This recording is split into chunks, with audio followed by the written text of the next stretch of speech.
(1928)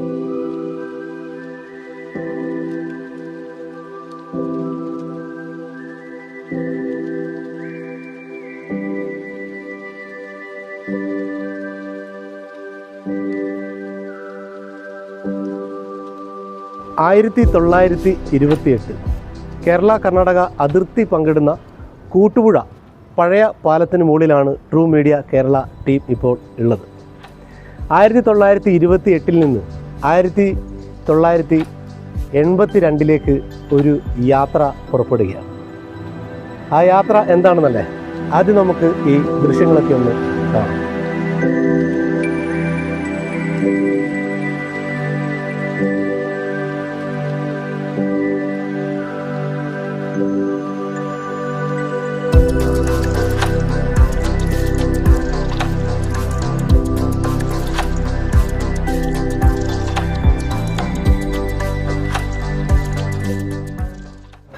അപ്പോൾ നമ്മൾ പഴയ പാലത്തിൽ നിന്ന് യാത്ര തിരിച്ചു. ഇത് ഞാൻ ആദ്യം പറഞ്ഞ പോലെ തന്നെ 1982 കഫേ, നമ്മുടെ കൂട്ടുപുഴയുടെ സ്പന്ദനം തൊട്ടറിഞ്ഞ, കഴിഞ്ഞ 46 വർഷമായി കൂട്ടുപുഴയുടെ സ്പന്ദനം തൊട്ടറിഞ്ഞ ദാസേട്ടൻ്റെ 1982 കഫേയിലാണുള്ളത്.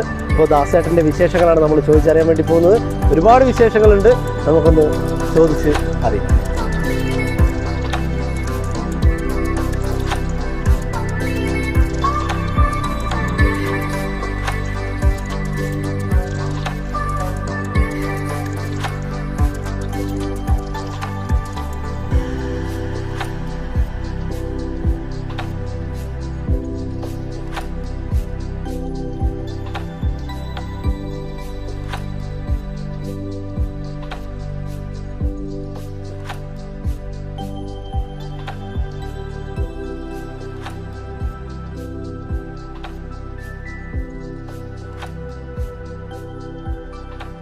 കണ്ടീഷൻ ചായ ഞാൻ ഇരുട്ടിന്ന് കുടിക്കാതെ ഇവിടെ വന്നിട്ടാണ് കുടിച്ചത്. നമുക്കറിയാതെ അവർക്ക് എന്ത് ആവശ്യങ്ങൾ വന്നു കഴിഞ്ഞാൽ ശരി, ആ കൂട്ടത്തിൽ അന്ന് ഇന്നും ദാസേട്ടൻ, എനിക്ക് എൻ്റെ ഓർമ്മയിൽ ദാസേട്ടൻ നല്ല ഒരു ഊർജ്ജസ്വലതയുള്ള കാലഘട്ടത്തിലൊക്കെ ആർക്ക് എന്താവശ്യം വന്നു കഴിഞ്ഞാൽ ആ ഇതിനു വേണ്ടി ദാസേട്ടൻ ചിലപ്പം പോലീസ് സ്റ്റേഷനിലായിരിക്കും, മറ്റെന്തെങ്കിലും കാര്യങ്ങളിലായിരിക്കും. ഈ കാര്യങ്ങൾക്കൊക്കെ വേണ്ടി ദാസേട്ടൻ അവർക്ക് വേണ്ടി സ്വന്തം കടയിൽ പോലും നോക്കാതെ അതിനുവേണ്ടി പോകുന്ന ഒരാളാണ് ദാസേട്ടൻ. കൂട്ടുപുഴയുടെ സ്പന്ദനം തൊട്ടറിഞ്ഞ ദാസേട്ടനോടൊപ്പമാണ് ട്രൂ മീഡിയ കേരള ഉള്ളത്. ദൃശ്യങ്ങളിലൊക്കെ നമ്മൾ ദാസേട്ടനെ കണ്ടു. കഴിഞ്ഞ 46 വർഷമായി കേരള കർണാടക അതിർത്തി പങ്കിടുന്ന കൂട്ടുപുഴയിൽ ഹോട്ടൽ ആരംഭിച്ച് ഇപ്പോൾ 46 വർഷം പിന്നിട്ടിരിക്കുകയാണ്. ഇപ്പോൾ ആദ്യം പഴയ പാലത്തിനടുത്തായിരുന്നു, ഇപ്പോൾ പുതിയ പാലത്തിനടുത്താണ്. ഇപ്പോൾ 1982 എന്നാണ് ഈ കഫേ, 82 കഫേ എന്നാണ് ഇതിൻ്റെ പേര്. അപ്പോൾ ദാസേട്ടൻ്റെ വിശേഷങ്ങളൊക്കെ നമുക്ക് ചോദിച്ചറിയാം. ദാസേട്ടാ, ആദ്യം തന്നെ നമസ്കാരം. നമസ്കാരം. കഴിഞ്ഞ നീണ്ട 46 വർഷമായി 46 കൊല്ലം മുമ്പ് പഴയ പാലത്തിനടുത്ത് എനിക്ക് ഹോട്ടലായിരുന്നു. അവിടെ അന്നത്തെ കാലത്ത് തിരക്കിട്ട കച്ചവടവും കാര്യങ്ങളും, തിരക്കിട്ട ആൾക്കാരും, അണ്ടി കടത്ത് മുതലങ്ങൾ, ചന്ദനം കടത്ത് മുതലങ്ങൾ, പഞ്ചസാര കടത്ത്, അങ്ങനെയുള്ള ഒരുപാട് കാര്യങ്ങൾ ആ പാലത്തിട്ട് കടന്നു പോയിട്ടുണ്ട്. അന്നേരം ഡിപ്പാർട്ട്മെൻറ്റ് പോലീസ് ഉദ്യോഗസ്ഥന്മാരൊക്കെ അന്നേരം അവിടെ ക്യാമ്പ് ചെയ്യുന്ന കാലമുണ്ടായിരുന്നു അണ്ടി പിടിക്കാനായിട്ട്. പിന്നെ കൂടാതെ അല്ലെങ്കിൽ അന്ന് ഒരുപാട് വാഹനങ്ങൾ കുറവാണെങ്കിലും വരുന്ന ബസ്സിനൊക്കെ ഭയങ്കര തിരക്കാണ്, ഒരുപാട് ആളുകളുണ്ടാവും. രാത്രി പകലൊന്നും തിരിച്ചറിയാത്ത അവസ്ഥയിലായിരുന്നു. മാക്കോട്ട് അണ്ടി കടത്തോടുകൊണ്ട് ഒരുപാട് ആൾക്കാർ പുറമേ നിന്നും പല ദിക്കിൽ നിന്നും വരുന്നവർ കൂട്ടുപാട് എത്തിച്ചേരും. അപ്പോൾ അവർക്ക് നല്ല രീതിയിലുള്ള ഭക്ഷണം കൊടുക്കാനൊക്കെ സാധിച്ചിട്ടുണ്ട്. അവരായിട്ട് ഒരുപാട് നല്ല ബന്ധങ്ങൾ സാധിച്ചിട്ടുണ്ട്. പിന്നെ ഞാൻ ഈ വ്യാപാര വ്യവസായൻ്റെ ഏകോപന സമിതിയായിട്ട് നല്ലൊരു ബന്ധത്തിലായിരുന്നു. അതുകൊണ്ട് അംഗത്തിൻ്റെ കാര്യങ്ങൾ പറഞ്ഞല്ലോ. പിന്നെ കൂടാതെ അന്ന് നമുക്ക് എന്ത് പൊതു കാര്യം ഉണ്ടായിക്കഴിഞ്ഞാലും എല്ലാ കാര്യത്തിലും അന്ന് എനിക്ക് പോകാനൊക്കെ സാഹചര്യം ഉണ്ടായിരുന്നു. പോയിട്ടുണ്ട്, ആരെ സഹായിക്കാനും എല്ലാം എനിക്ക് സാധിച്ചിട്ടുണ്ട്. എന്ത് കാര്യം ആരും എന്ന് പറഞ്ഞാലും അതിന് ഒരു വൈമനസ്യം കാണിക്കാതെ ഞാൻ അതിനൊക്കെ പങ്കെടുത്ത് അവർക്ക് വേണ്ട കാര്യങ്ങൾ പറഞ്ഞു കൊടുക്കുകയും പ്രവർത്തിക്കുകയും അത്യാവശ്യം പോലീസ് സ്റ്റേഷനിലും അങ്ങനെ പൊതുരംഗത്തൊക്കെ ഉണ്ടായിരുന്നു. പൊതുരംഗത്ത് അത്യാവശ്യം കാര്യങ്ങൾക്ക്, ഞാൻ വലിയ ആളല്ല, അത്യാവശ്യം കാര്യങ്ങൾക്ക് ഞാൻ അതിന് വേണ്ടപ്പെട്ട രീതിയിലൊക്കെ ഇടപെട്ട് കാര്യങ്ങൾ ചെയ്തിരുന്നു. പിന്നെ ആരും എന്താവശ്യത്തിന് വന്നാൽ നമ്മുടെ അടുത്ത് വരും, കാര്യങ്ങൾ സംസാരിക്കും, ഇന്ന കാര്യമുണ്ട്, അപ്പോൾ അതുകൊണ്ട് ഇന്ന ചെയ്യണം. ഇപ്പോൾ കർണാടകത്തിൻ്റെ തന്നെ പല ആവശ്യങ്ങളും വന്ന സമയത്ത് നമ്മൾ ഏറ്റുകൊണ്ട് ഈ പാലത്തിൻ്റെ ആവശ്യം വന്നതൊക്കെ അവിടുത്തെ മിനിസ്റ്ററൊക്കെ കാണാൻ പിടിക്കാനും, അതിപ്പം നമ്മുടെ പത്രമാധ്യമങ്ങൾ എന്നോട് പറഞ്ഞിട്ട് ഞാൻ അവരെ പോയി കാണാൻ, അവർ ആ നിർബന്ധപ്രകാരം വരികയും പാലോദ്ഘാടനത്തിൽ അവർ പങ്കെടുക്കുകയും ഒരുപാട് കാര്യങ്ങൾ അങ്ങനെ നമ്മൾ വലിയ ആയിട്ടല്ല, അങ്ങനെ ഒരുപാട് കാര്യങ്ങൾ നമ്മുടെ മുമ്പിലോട്ട് കടന്നു പോയിട്ടുണ്ട്. പക്ഷേ ഇപ്പോൾ അതൊക്കെ ഓർമ്മിക്കാമെന്ന് മാത്രമേ ഉള്ളൂ. ശാരീരികമായിട്ടുള്ള ഒരു വിഷമതയൊക്കെ ഉണ്ടെങ്കിൽ കൂടിയിട്ടും ആ പഴയ ബന്ധങ്ങൾ സ്നേഹങ്ങൾ ഇപ്പോഴും കൈവിട്ട് പോയിട്ടില്ല. എല്ലാം ഭംഗിയായിട്ട് തന്നെ മുന്നോട്ട് കൊണ്ടുപോകുന്നു. അങ്ങനെ ദാസേട്ടാ, നമ്മുടെ പഴയ പാലം എന്ന് പറയുന്നത് നമ്മുടെ ഒരു ബ്രിട്ടീഷുകാർ നിർമ്മിച്ച പാലമാണ്. 1928 അതിന്റെ തൊട്ടടുത്ത് തന്നെയായിരുന്നു അന്നത്തെ ചായക്കട. മുമ്പിൽ ആ പാലത്തിന്റെ കരുത്ത് പോലെ തന്നെയാണ് ദാസേട്ടന്റെ കരുത്തും അല്ലേ? ഇവിടുത്തെ അന്വേഷിച്ചപ്പോൾ അറിയാൻ കഴിഞ്ഞത് വളരെ സൗഹൃദങ്ങളൊക്കെ വളരെ നല്ല രീതിയിൽ മുന്നോട്ട് കൊണ്ടുപോകുന്ന ആള് എന്നാണ്. എങ്ങനെയുണ്ട് ദാസേട്ടന്റെ ഒരു സൗഹൃദം, നമ്മുടെ കൂട്ടുപുഴയിലെ ജനങ്ങളോടുള്ള സൗഹൃദം? എല്ലാവരുമായിട്ടും നല്ലൊരു ബന്ധമാണ്. അത് ജാതിയൊന്നും മതമൊന്നുമില്ല, എല്ലാവരുമായിട്ടും. ഇപ്പോൾ പലരും നമുക്ക് പരിചയമുള്ളവരും ഇല്ലാത്തവരും നാട്ടിലുള്ളവരും എല്ലാം വന്നു കഴിഞ്ഞാൽ നമ്മളോട് കണ്ട് സംസാരിച്ച് ഒരു പ്രാവശ്യം വന്ന് ഇടപെട്ട് കഴിഞ്ഞാൽ പിന്നെ അവർ മാറിപ്പോവില്ല. ഇപ്പോൾ ആ പഴയ പാലം വിട്ടിട്ട് പുതിയ പാലത്തിൻ്റെ അടുത്ത് അവിടെ ഒരു കാവൽക്കാരൻ ഞാൻ, പഴയ പാലത്തിനൊരു കാവൽക്കാരൻ ഞാൻ. അത് തന്നെ നമുക്ക് ദൈവാനുഗ്രഹമല്ലേ രണ്ട് പാലത്തിൻ്റെ ആ ഇതിൽ പങ്കെടുക്കാൻ സാധിച്ചത്. അപ്പോൾ അങ്ങനെയൊക്കെ പല കാര്യങ്ങൾ നമുക്ക് ചെയ്യാൻ സാധിച്ചിട്ടുണ്ട്. കാണാൻ പുറത്ത് ഇനിയിപ്പോൾ അത്ര കാലം ജീവിക്കുമെന്നും പറയാൻ കഴിയില്ലല്ലോ. ഒരുപാട് നല്ല സൗഹൃദങ്ങളൊക്കെ ആയി മുന്നോട്ട് പോകുന്നു. അപ്പോൾ ആരോഗ്യത്തിന് ഇപ്പോൾ ചെറിയ പ്രശ്നങ്ങളൊക്കെ ഉണ്ട്, പക്ഷെ അതൊക്കെ മാറി വരും, ഗംഭീരമായി മുന്നോട്ട് പോകും.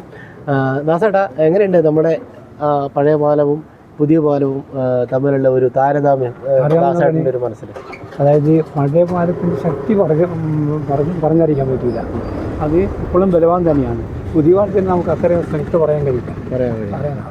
പഴയ പാലത്തിനുണ്ടെങ്കിൽ ഇപ്പോഴും അതിന് 100 കൊല്ലമായെങ്കിലും ഇനി അതൊരു 500 കൊല്ലം കൂടി നിൽക്കുന്നൊരവസ്ഥയുണ്ടായിരുന്നു. ഇപ്പം ഗവൺമെൻറ് അതിന് പെയിൻ്റൊക്കെ ചെയ്ത് നല്ല വൃത്തിയാക്കിയിട്ട് പോലീസ് അതിൻ്റെ ഗേറ്റ് അടച്ച് ബാരിക്കോട്ട് വെച്ചിട്ട് അടച്ച് നടന്നു പോകാൻ പറ്റാവുന്ന അവസ്ഥയുണ്ട്. പിന്നെ പുതിയ പാലത്ത് നോക്കുമ്പോൾ അന്ന് പിന്നെ ഒരു 1 വേ പോലെ അങ്ങനെ ഒരു ഭാഗം മാത്രമേ പോകാൻ പറ്റുള്ളൂ. ഈ വണ്ടി അക്കരെ കടന്നെത്തിയാൽ ഇക്കരയ്ക്ക് വരാൻ പറ്റുള്ളൂ. ഇത് പിന്നെ അങ്ങനെയല്ല, പുതിയ പാലം 2 വഴിക്ക് അങ്ങോട്ടും ഇങ്ങോട്ടും പോകാനും വരാനൊക്കെ സൗകര്യമുണ്ട്. അതൊക്കെ ഒരു പ്രത്യേകത തന്നെയാണ്. അപ്പോൾ നീണ്ട 46 വർഷമായി നമ്മുടെ കൂട്ടുപുഴയിലെ ജനങ്ങൾക്ക് നല്ല വൃത്തിയുള്ള, നല്ല ഭംഗിയുള്ള, നാവ് രുചിയുള്ള ഭക്ഷണങ്ങളൊക്കെ വിളമ്പുന്നു. അപ്പം കർണാടകത്തിൽ നിന്നൊക്കെ ഒരുപാട് യാത്രികരൊക്കെ വരുന്നുണ്ടല്ലോ. അവരൊക്കെ വരുമ്പോൾ ഇങ്ങോട്ടൊക്കെ വരുമ്പോൾ ദാസേട്ടനോട് സംസാരിക്കുന്നത് എങ്ങനെയാണ് നമ്മുടെ കാര്യം? അതെങ്കിൽ ഇപ്പോൾ ഈ പാലം ഉദ്ഘാടനം വന്നപ്പോൾ അപ്പോൾ അതിൻ്റെ സ്പീക്കറും അവരൊക്കെ ഉണ്ടായിരുന്നു. അപ്പോൾ അവരെ ഞാൻ ക്ഷണിച്ചു വന്ന്, അപ്പോൾ പഴയ ഹോട്ടലിലാണ് വന്നത്. പഴയ ഹോട്ടലിൽ വന്ന് അവിടെ വന്ന് അവർ എല്ലാവരും 10-25 ആളുണ്ടായിരുന്നു. ഒരു വണ്ടിയും കാറൊക്കെ അവരെല്ലാവരും വന്ന് പീടികയിൽ വന്ന് ഈ നമ്മളാക്കി വെച്ച, അതായത് പിന്നെ ഉണ്ണിയപ്പം, പഴം നിറച്ചത്, പഴം പൊരിച്ചത്, പിന്നെ വേറെ പല പലഹാരങ്ങളും ഉണ്ടായിരുന്നു. അതെല്ലാം കഴിച്ച് വളരെ സന്തോഷത്തോട് കൂടിയിട്ട്. അപ്പോൾ അവർ ഒരു 1.5 മണിക്കൂർ കടയിൽ എൻ്റെ പുറത്ത് തന്നെ ഉണ്ടായിരുന്നു. അപ്പോൾ അതൊക്കെ നമുക്ക് എന്നും ഓർമ്മിക്കാൻ പറ്റാവുന്ന ഒരു അവസ്ഥയാണ്. കാരണം അന്യദിക്കിലുള്ള അതിൻ്റെ സംസ്ഥാനത്തുള്ള അന്യദേശക്കാർ. അപ്പോൾ അതിൻ്റെ പ്രത്യേകത എന്താണെങ്കിൽ അവിടെ നമുക്ക് അതുപോലത്തെ ഒരു ബന്ധമുണ്ട്, അത് ഇന്ന് നിലനിൽക്കുന്നുണ്ട്. അത് തന്നെ ഒരു പ്രത്യേകത. അപ്പോൾ നമ്മുടെ ഏറ്റവും പ്രധാനപ്പെട്ടതെന്ന് പറഞ്ഞാൽ ദാസേട്ടാ, ഈ കുടകരും മലയാളികളും തമ്മിൽ നടത്തുന്ന ഒരു ഉത്സവമാണ് നമ്മുടെ വൈത്തൂർ കാലിയാർ ഊട്ടുമഹോത്സവം. അതോടൊപ്പം തന്നെ പയ്യാവൂർ ഊട്ടുമഹോത്സവം ഒക്കെ ഉണ്ട്. അപ്പോൾ ഒരുപാട് ഭക്തർ കാളപ്പുറത്ത് അരിയുമായിട്ടൊക്കെ പണ്ട് കാലങ്ങളിൽ ഒരുപാട് വന്നിരുന്നല്ലോ. അപ്പോൾ ആ ഒരു കാലഘട്ടം എങ്ങനെ അവർ വന്നിരുന്ന കാലത്ത് വാഹനങ്ങൾ കുറവാണ്. രാത്രി കാലത്ത് അവർ വന്നാൽ കൂട്ടുപുഴ പല കാലത്തിൻ്റെ അക്കരെ കമ്പടിച്ച് കാളയൊക്കെ അവിടെ കെട്ടി, ഇതിന് ശേഷം അവർ വന്ന് പീടിയിൽ വന്ന് ഭക്ഷണം കഴിച്ച് കിടക്കാൻ ഒരു സൗകര്യമൊക്കെ നമ്മൾ കൊടുക്കും. ചാക്കും പായൊക്കെ ആയിട്ടുകൊണ്ട് അവരകത്തും പുറത്തൊക്കെ ഒരു കാളയുടെ സൈഡിലൊക്കെ അങ്ങനെയാണ്. അതിങ്ങനെ വാഹനങ്ങളും തിരക്കൊന്നുമില്ല. ഒരു 5 മണിയാകുമ്പോൾ വന്ന് വീണ്ടും ചായ കുടിച്ച് അവർ കാളപ്പുറത്ത് അരിയും അവരുടെ സാധനങ്ങളൊക്കെ ആയിട്ട് തോക്കുള്ള ആൾക്കാരാണ്. അതിന് പ്രധാനപ്പെട്ട ഒരു പ്രായോഗികമുള്ള ഒരു അജ്ജനുണ്ടാവും. ആ അജ്ജനാണ് അതിന് നയിച്ചിട്ട് കൊണ്ടുപോകും.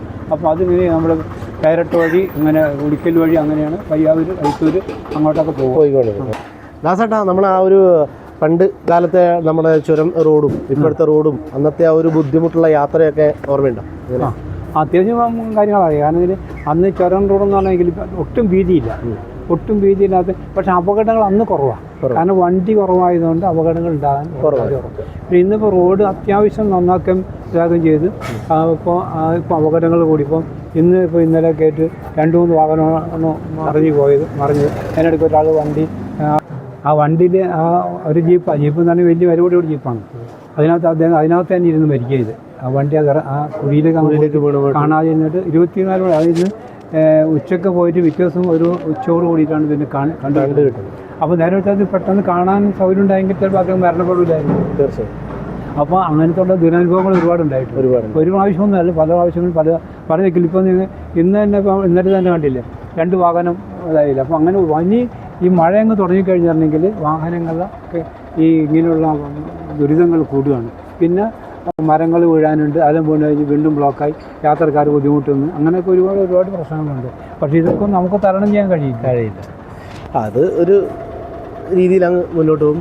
അതോടൊപ്പം തന്നെ ദാസേട്ടാ, പണ്ട് കാലത്തെ ബസ്സാണല്ലോ ഏറ്റവും കൂടുതലായിട്ട് ആശ്രയിച്ചുകൊണ്ടിരുന്നത്. അതെ. അന്നത്തെ ആ ഒരു ബസ്സിൻ്റെ ഒരു പ്രത്യേകത കാര്യങ്ങൾ അന്ന് വിരാജിപ്പേട്ടയ്ക്ക് മടിക്കേരി, അതായത് ഇവിടുന്ന് കൃത്യം 4 മണിക്ക് എക്സറീസ് എന്ന് പറഞ്ഞ ബസ്സുണ്ട്. ആ ബസ് അന്നേ ഉള്ളൂ. അത് പോയ പിന്നെ ബസ്സില്ല. പിന്നെ രാവിലെ 7-7:30 മണിക്ക് പിന്നെ ബസ്സുള്ളൂ. പിന്നെ അന്ന് മൈസൂറിൻ്റെ ഒരു ബസ്സുണ്ട്, രാവിലെ 10 മണിക്കും വൈകുന്നേരം 2 മണിക്കും. അത് ഉള്ളപ്പോൾ തിരക്കൊന്നും ഇല്ലെങ്കിലും പിന്നെ ആളുകളുണ്ട്, യാത്രക്കാരുണ്ട്. പക്ഷേ ഇപ്പോൾ ഉള്ള പോലെ 24 മണിക്കൂറും വാഹനമില്ല. അന്ന് രാവിലെ എക്സറീസ് പോയ പിന്നെ വണ്ടിയില്ല. അങ്ങനെ ഒരു അവസ്ഥ അന്നത്തെ കാലത്തുണ്ടായിരുന്നു. അപ്പോൾ അതിനൊക്കെ ഒരു മാറ്റം വന്നിട്ട് ഇപ്പോൾ 24 മണിക്കൂറും വാഹനങ്ങൾ പോകുന്നുണ്ട്, എല്ലാം ചെയ്യുന്നുണ്ട്. എന്തുകൊണ്ടും പിന്നെ യാത്രാ സൗകര്യം ഒരുപാട് കൂടിയിട്ടുണ്ട്. നമ്മുടെ കേരളത്തിൽ കൂടി പോലെ തന്നെ കർണാടകത്തിലും ഇപ്പോൾ ഈ റോഡിൻ്റെ ഒറ്റ വിഷമമുള്ളൂ. അതിപ്പം കുറേ അവർ ചെയ്തിട്ടുണ്ട്. പുതിയ മന്ത്രിസഭയൊക്കെ വന്നപ്പോൾ പ്രത്യേകം ശ്രദ്ധിക്കാൻ തുടങ്ങി. പിന്നെ കൂടാതെ ഞാൻ ഇവിടെയുള്ള നമ്മുടെ MLA പിന്നെ നമ്മുടെ വാർഡ് മെമ്പറോട് 2 മെമ്പർമാരോടും പറഞ്ഞു, ഈ വലിയ ഗർഭമുള്ളിടത്ത് തൽക്കാലം ഈ ബാരിക്കോട് ഇങ്ങനെ ശക്തമായിട്ടുള്ള ബാരിക്കോട് അത് ഒരിടത്ത് വെച്ചാൽ പോരാ. ഇങ്ങനെ കൂടുതൽ നിരത്തി വെക്കണ്ട. ഈ കൂടുതൽ അപകടമുള്ള സാധനങ്ങൾ നോക്കി വെച്ചിട്ട് നിങ്ങൾ കർണാടകത്തിൻ്റെ മന്ത്രിയോ അല്ലെങ്കിൽ MLA കണ്ട് സംസാരിച്ച് കഴിഞ്ഞാൽ അത് നടക്കുന്ന കാര്യമുള്ളൂ. പ്രത്യേകിച്ചും കേരളത്തിൻ്റെ MLA മന്ത്രിയോ ബന്ധപ്പെട്ട് കഴിഞ്ഞാൽ ആ കാര്യം നടത്തും, അത് നടത്തി തരികയും ചെയ്യും. അങ്ങനെ പ്രത്യേകത അവിടെയുണ്ട്. അപ്പോൾ ഞാനിപ്പോൾ ഇവിടെ നമ്മളെ പിന്നെ മെമ്പറോട് വാർഡ് മെമ്പർമാർ 2 ആളും അവിടുത്തെ മെമ്പറോട് പഞ്ചായത്ത് മെമ്പറോടും പറഞ്ഞിട്ടുണ്ട്. അപ്പോൾ അവർ പറഞ്ഞ് പോയി കണ്ടിട്ട് നമ്മൾ വേണ്ട പോലെ ചെയ്യാം. അപ്പോൾ ഇപ്പോൾ ഇവിടുത്തെ മിനിസ്റ്റർക്കാർക്ക് തിരക്കുള്ളതാണ്. അവർ നേരിട്ട് പോയി കണ്ടിട്ട് ഞാൻ പറഞ്ഞ സ്ഥലം അവരെ കാണിച്ചു കൊടുക്കുക. കൂടുതൽ അപകടകരമായിട്ടുള്ള സ്ഥലത്ത് മാത്രം ചെയ്താൽ മതി. ബാരിക്കേഡ് വെക്കുക. പിന്നെ അത് ശക്തി ബലവത്തായിരിക്കണം. നിരത്തി വെച്ചൊരു കാര്യമില്ല. ഈ കൂടുതൽ അപകടം വരുന്ന സ്ഥലങ്ങളിൽ നമ്മളത് ചെയ്തു കൊടുത്താൽ അതൊരു ഉപകാരപ്രദമായിട്ടും കുറേ ജീവൻ നമുക്ക് ചിലപ്പോൾ തിരിച്ചു കിട്ടിയെന്ന് വരും, രക്ഷിക്കാൻ വേണ്ടി സാധിക്കും. അതോടൊപ്പം തന്നെ ഇപ്പോൾ ചുരത്തിൻ്റെ റോഡിനെ കുറിച്ചൊക്കെ ദാസേട്ടൻ പറഞ്ഞു. ദാസേട്ട, നമ്മളിപ്പോൾ ഒരു ഫോറസ്റ്റ് അതിർത്തിയിലാണ് നമ്മളൊക്കെ താമസിക്കുന്നത്. ദാസേട്ടനൊക്കെ വർഷങ്ങളോളമായിട്ട് താമസിക്കുന്നു. ഒരുപാട് വന്യജീവി, ആന, കാട്ടാന, കടുവ, പുലി, അങ്ങനെയുള്ള ഒരുപാട് വന്യജീവി പ്രശ്നങ്ങളൊക്കെ ഇവിടെ ഉണ്ടായിട്ടുണ്ട്. ദാസേട്ടന് മറക്കാൻ പറ്റാത്ത ഒരു അനുഭവം എന്താണ്? അത് അനുഭവം എന്ന് പറഞ്ഞാൽ ഇപ്പം ഒരു 6 മാസം മുമ്പ് ഈ കൂട്ടുകാരുടെ പുതിയ പാലം നിന്ന് രണ്ടും അതിൻ്റെ ഇങ്ങേയറ്റം വരെ കേരളത്തിലേക്ക് എത്തിയില്ല മാത്രമല്ല പാലത്തിൻ്റെ ഒരു വലിയ കൊമ്പ് വാങ്ങാറ്റ് മണിക്കൂറുകളോട് അവിടെ വെയിറ്റ് ചെയ്തു.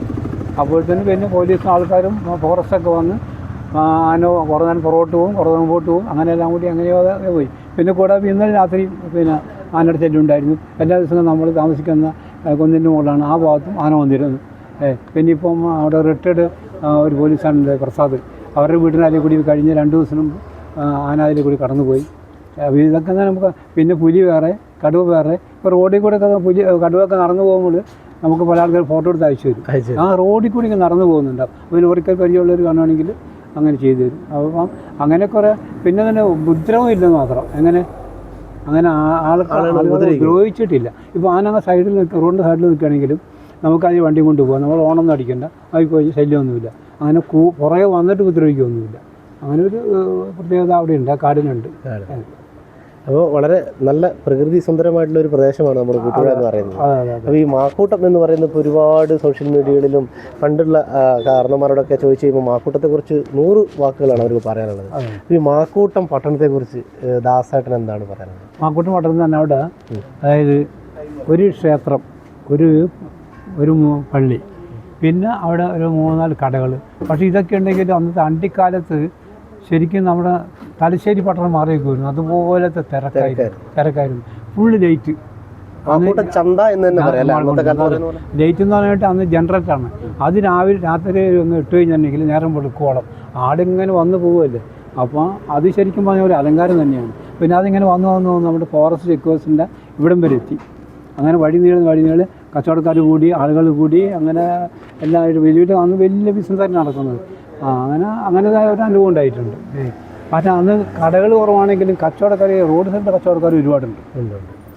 ഈ നമ്മൾ സാധാരണ കച്ചവടം ചെയ്യുന്ന വെള്ളമായിട്ടും കഞ്ഞിയായിട്ടും അങ്ങനെ കച്ചവടം ചെയ്യുന്ന റോഡിന് രണ്ട് സൈഡിലും അന്ന് ട്രാഫിക് ജാമൊന്നും ഇല്ലല്ലോ. അന്നത്തെ ശരിക്കുള്ള പ്രത്യേകത തന്നെ മാക്കൂട്ടത്തിന് ഏറ്റവും വലിയ പ്രത്യേകത ഈ കശുവണ്ടി അന്ന്. അതെ കശുവണ്ടിയാണ്. അത് തന്നെയായിരുന്നു മെയിനായിട്ട് അത് തന്നെ. അത് പിന്നെ അതിൽ കൂടെ തന്നെ പിന്നെ ഈ നമ്മുടെ കേരളത്തിൽ നിന്ന് ഇവിടെ വന്ന് അന്ന് ഒറ്റയ്ക്ക് താമസിച്ചിരുന്ന ആൾക്കാരുണ്ട്. ചന്ദനം കടത്തൊരൈറ്റം, പഞ്ചസാര കടത്തൊരൈറ്റം, മണ്ണെണ്ണ കടത്ത്, അരി കടത്ത്, അങ്ങനത്തെ ഒരു ഇതായിട്ട് മാറുന്നതായി വന്നിട്ടുണ്ട് കർണാടകത്തിൽ നിന്ന് കൊണ്ടുവരാൻ വേണ്ടിയിട്ട്. അന്ന് ഇവിടെയൊക്കെ ടൈറ്റാണല്ലോ. അപ്പോൾ അങ്ങനത്തെ കുറേ ഒറ്റപ്പെട്ട ആൾക്കാർ കുറേ ഉണ്ടായിട്ടുണ്ട്. അവരൊക്കെ ഇപ്പോൾ എല്ലാവരും പോയി തീർന്നു, ആരും ഇല്ല. അങ്ങനത്തെ ഒരവസ്ഥ ഉണ്ടായിരുന്നു. അപ്പോൾ എല്ലാം കാരണം അന്ന് പിന്നെ കർണാടകത്തിൽ ഒരു ബിസിനസ്സിൻ്റെ കാലഘട്ടം കർണാടകത്തിൽ അന്നുകൊണ്ട് ഇന്നുമുണ്ട്. അപ്പോൾ അവിടെ നിന്ന് സാധനങ്ങൾ കൊണ്ടുവരുന്നത് തലച്ചോണ്ടായിട്ട് കാട്ടിക്കൂടിയാണ് കൊണ്ടുവരുന്നത്. അങ്ങനത്തെ ഒരുപാട് കാര്യങ്ങൾ. അപ്പോൾ ഒരുപാട് ഇങ്ങനത്തെ കാര്യങ്ങളൊക്കെ ഒരുപാട് അറിയാം, ഓർമ്മയിലുണ്ട്. ഓ അല്ലേ, ഇനി എന്തെങ്കിലുമൊക്കെ മറന്നു പോയിട്ടുണ്ട്. അന്ന് ശരിക്കും അന്ന് ഈ എക്സൈസുകാരും അതോടൊപ്പം തന്നെ പോലീസുകാരുടെ ഒക്കെ അന്നത്തെ ആ പരിശോധനയ്ക്ക് ഇല്ലേ, അതൊക്കെ ദാസേട്ടൻ ഓർമ്മയിൽ എങ്ങനെയാണ്? അതെങ്ങനെ തന്നെയിൽ അന്ന് പോലീസ് എന്ന് പറയുകയാണെങ്കിൽ പോലീസ് വന്നിട്ടുണ്ടെങ്കിൽ അന്ന് ട്രൗസറിൽ പോലീസാണ്. അപ്പോൾ വന്നിട്ടുണ്ടെങ്കിൽ അന്ന് ആലത്തിൽ കൂടെ അങ്ങനെ വണ്ടിയൊന്നും കൊണ്ടുപോകാൻ കുറവുണ്ടാവുള്ളൂ. പിന്നെ പല ഭാഗങ്ങളിൽ കണ്ടവാൻ പോലീസൊന്നും ഉണ്ടാവില്ല. അത് വഴിക്കൊക്കെ ഒന്ന് രണ്ട് പോലീസിനുള്ളൂ. പിന്നെ അന്ന് എക്സൈസിൻ്റെ പരിശോധന, എക്സൈസും കസ്റ്റംസ് വരുന്നത് രണ്ടും കൂടി ഒരുമിച്ചുള്ള ഒരു പരിശോധനയായിരുന്നു അന്നത്തെ കാലം. അതായത് വളവാറ അപ്പുറം ഇതുണ്ട്. അന്ന് കസ്റ്റംസിൻ്റെ ആൾക്കാർ വേറെ, എക്സൈസിൻ്റെ ആൾക്കാർ വേറെ. അങ്ങനെ അവർ ഒരു വണ്ടിയിൽ തന്നെയാണ് അവരൊക്കെ യാത്ര ചെയ്യുന്നത്. യാത്ര ചെയ്തിട്ടാണ് ഇങ്ങനെ പിടിക്കുക. പോലീസിന് ശല്യമായിട്ടുള്ള രീതിയില്ല.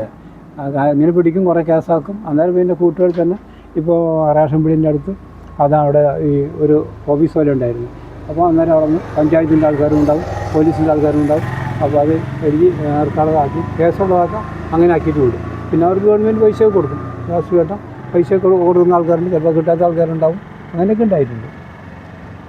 അപ്പോൾ അന്നത്തെ പഴയ ഒരു ഓർമ്മയൊക്കെ അങ്ങനെയാണ്. ദാസേട്ടൻ്റെ ഒക്കെ പഠനവും കാര്യങ്ങളൊക്കെ എങ്ങനെയാണ് ദാസേട്ടൻ? എനിക്കധികം വിദ്യാഭ്യാസം, എനിക്കൊരു 8ാം ക്ലാസ് വിദ്യാഭ്യാസമേ ഉള്ളൂ. അതിവിടെ കൊടുങ്ങല്ലൂർ ഗവൺമെൻറ് ഹൈസ്കൂളിലാണ് പഠിച്ചത്. 8ാം ക്ലാസ്സിലുള്ള വിദ്യാഭ്യാസം എനിക്കുള്ളൂ. കുടുംബം ഭാര്യയോടൊക്കെ ഇവിടെ തന്നെയാണ്. മറ്റ് എൻ്റെ ആൾക്കാരും അനിയന്മാരും പെങ്ങന്മാരൊക്കെ നാട്ടിലും ഇവിടെയുണ്ട്, കൊടുങ്ങല്ലൂരുണ്ട്, ഇവിടെയുണ്ട്. മക്കളെല്ലാം ഇവിടെ തന്നെയുണ്ട്. എല്ലാവരും ഇവിടെയുണ്ട്. പിന്നെ ഒരാൾ നേഴ്സായിട്ട് കോഴിക്കോട് പണിയെടുക്കുന്നുണ്ട് ഹോസ്പിറ്റലിൽ. പിന്നെ രണ്ടാളിൻ്റെ കൂടെ തന്നെയുണ്ട്. അങ്ങനെ കാര്യങ്ങളൊക്കെ അങ്ങനെ ബുദ്ധിമുട്ടില്ലാതെ അങ്ങനെ പോകുന്നു, ഗംഭീരമായിട്ട് പോകുന്നു. അപ്പോൾ നമ്മൾ അന്നത്തെ ആദ്യത്തെ ഹോട്ടലിൻ്റെ പേരെന്തായിരുന്നു? ഹോട്ടൽ രതീഷ്. ഇപ്പോൾ ഈ കഫേയുടെ പേര് 1982 എന്നാണ്. അങ്ങനെ ഒരു പേരിടാനുള്ള കാരണം? അന്ന് ഞാൻ 82 കച്ചവടം തുടങ്ങി. അന്നേരം കച്ചവടക്കാരനാണ്. അതിക്കുമ്പോൾ 82 ഞാൻ കച്ചവടത്തിന് ഒരു ഫോർമാലിറ്റി ശരിക്കും വന്നത്. അപ്പോൾ അത് കുട്ടികൾ ചോദിച്ച് എപ്പോഴാണ് കച്ചവടം തുടങ്ങിയാൽ, അപ്പോൾ ഞാൻ പറഞ്ഞിങ്ങനെ 1982. അങ്ങനെ ഞാനും അറിയില്ല ഇങ്ങനെ ഒരു പേര് വെച്ച് വരും. അവർ പിന്നെ ചോദിച്ച് പറഞ്ഞ് അപ്പോൾ 82. അന്ന് പിന്നെ പുതിയ ഹോട്ടൽ നമുക്ക് 1982 എന്ന ഒരു കഫേ എന്നുള്ള ഒരു ഇതാക്കാം. അപ്പോൾ ലൈസൻസൊക്കെ അതുപോലെ ആക്കിയിരിക്കുന്നത് അതിൻ്റെ കാര്യങ്ങളെല്ലാം. അപ്പോൾ ഈ ഇവിടെ വന്ന് ഒരുപാട് പേര് ഭക്ഷണമൊക്കെ കഴിച്ചു പോകുന്നു. നാവിന് രുചിയേറുന്ന ഭക്ഷണങ്ങളൊക്കെ ദാസേട്ടൻ വളരെ സ്നേഹത്തോടെ തന്നെ നൽകി. ഇവിടെ വരുമ്പോൾ നമുക്ക് തന്നെ കാണാൻ പറ്റും. ഇവിടെ ദാസേട്ടൻ ഇവിടെ ഇരിക്കുന്നുണ്ടാവും. ആര് വന്നാലും നിറപുഞ്ചിരിയോടെയാണ് അദ്ദേഹം സ്വീകരിക്കുന്നത്. എങ്ങനെയുണ്ട് ദാസേട്ട നമ്മളിവിടെ വരുന്ന ഓരോ സ്നേഹിതരുടെയും കസ്റ്റമേഴ്സിൻ്റെയും? അത് വളരെ പറഞ്ഞു. ഇപ്പം തന്നെ നമുക്ക് ഡിപ്പാർട്ട്മെൻറ്റ് RTO, പോലീസ്, എക്സൈസ്, പിന്നെ ഫോറസ്റ്റ് ജില്ലയിലായിരുന്നു. ഇവർ കർണാടകത്തിൻ്റെ ഫോറസ്റ്റ് ഉദ്യോഗസ്ഥന്മാരും പോലീസും അതും വരും. ഇവരെല്ലാം വന്നു കഴിഞ്ഞിട്ടുണ്ടെങ്കിൽ നമ്മൾ വളരെ വിനയത്തോടും ഇതോടും കൂടിയിട്ടാണ് അവരെ സ്വീകരിച്ച് അവർക്ക് നമ്മളെക്കൊണ്ട് കഴിയുന്ന ഭക്ഷണം ഉള്ളത് വൃത്തിയായിട്ട് കൊടുക്കാൻ നമ്മൾ അങ്ങേരെ ശ്രമിക്കുന്നുണ്ട്. അതിപ്പോൾ അവരോട് അന്വേഷിച്ചാൽ അറിയാൻ പറ്റും. ഉള്ള മാതിരി എന്നാൽ നമുക്ക് ഉള്ള സൗകര്യത്തിലും ഉള്ള വർക്കേഴ്സും വളരെയധികം ശ്രദ്ധ ചെയ്തിട്ട് അവർക്ക് അതിൻ്റെ വേണ്ടും പോലെ ചെയ്തു കൊടുക്കുന്നുണ്ട്. എല്ലാം ഭംഗിയായി പോകുന്നു. പണ്ട് കാലത്ത് ഈ കർണാടക റോഡിൽ മാക്കൂട്ടം ചേർത്തിന് ഒരുപാട് അപകടമൊക്കെ ഉണ്ടായിട്ടുണ്ട്. ആ സമയത്ത് കൂട്ടുവഴി നമ്മളെപ്പോഴുള്ള ആൾക്കാരും നാട്ടുകാരും വണ്ടിക്കാരും എല്ലാം ചേർന്നിട്ട് അവിടെ പോയി അവരെ രക്ഷിക്കലും പിന്നെ മുറിഞ്ഞൊക്കെ വീണിട്ടുണ്ടെങ്കിൽ അതുവരെ മുറിച്ച് മാറ്റി കൊടുക്കാൻ വേണ്ടിയിട്ട് അന്ന് ചെറുപ്പക്കാരായിട്ടുള്ള ആൾക്കാരുണ്ടാകും. അവർ പോയിട്ട് മുറിച്ച് കൊടുക്കുകയും ആ വാഹന തടസ്സം നീക്കി കൊടുക്കുകയും അതിനകത്ത് അപകടത്തിൽപ്പെട്ട ആൾക്കാർ രക്ഷപ്പെടുത്തുകയും ആശുപത്രിയിൽ കൊണ്ടുപോകുകയും അങ്ങനെയൊക്കെ ഒരുപാട് കാര്യങ്ങൾ ചെയ്തിട്ടുണ്ട്. ഇപ്പോൾ പിന്നെ അതിന് പിന്നെ കർണാടക ഗവൺമെൻറ്റിൻ്റെ ഭാഗത്ത് തന്നെ ഉണ്ട്. ഇവിടുന്ന് തന്നെ ഫയർഫോഴ്സൊക്കെ ഇവിടുന്ന് പോയിട്ട് തന്നെ അത് മുറിച്ച് മാറ്റി എല്ലാം റെഡിയാക്കുന്നുണ്ട്. അപ്പോൾ ഇപ്പോൾ പിന്നെ അങ്ങനെയുള്ള ഇതുകൾ പ്രശ്നം ഉണ്ടായിക്കഴിഞ്ഞാലും ബുദ്ധിമുട്ടുകളൊന്നുമില്ല. പെട്ടെന്ന് കാര്യങ്ങൾ നീങ്ങുന്നുണ്ട്. കഴിഞ്ഞ 46 വർഷം കൂട്ടുപുഴയുടെ സ്പന്ദനം തൊട്ടറിഞ്ഞ നമ്മുടെ ദാസേട്ടനാണ് ട്രൂ മീഡിയ കേരളയോടൊപ്പം. അദ്ദേഹത്തിൻ്റെ വിശേഷങ്ങളൊക്കെ ഒരുപാട് വിശേഷങ്ങളുണ്ട്. കുറച്ച് വിശേഷങ്ങളൊക്കെ പങ്കുവെച്ച് പഴയകാല ഓർമ്മകളൊക്കെ നമുക്കൊന്ന് പരിചയപ്പെടുത്തി തന്നു. അപ്പോൾ ദാസേട്ടാ, ഇനിയും ഒരുപാട് നാവിന് രുചിയേറുന്ന വിഭവങ്ങൾ ദാസേട്ടൻ്റെ കൈകളിലൂടെ ഇവിടെ വരുന്ന കസ്റ്റമേഴ്സിന് ഒക്കെ നൽകാൻ വേണ്ടി സാധിക്കട്ടെ എന്ന് ട്രൂ മീഡിയ കേരള ആശംസിക്കുകയാണ്.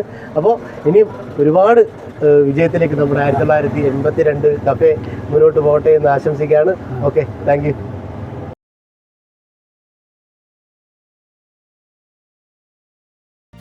Education is not just about books. It's about building character, confidence, and a bright future. At St. John Baptist EMHSS, we believe every child is unique. With experienced teachers, modern classrooms, and a caring environment, we nurture young minds to dream big and achieve more. From strong academics and creative arts to sports, technology, and life skills, we focus on all-round development. A safe campus, value-based education, and personal attention for every student make St. John Baptist EMHSS a second home for your child. Admissions are now open. Give your child the best foundation for a successful tomorrow. Contact 9495 373804.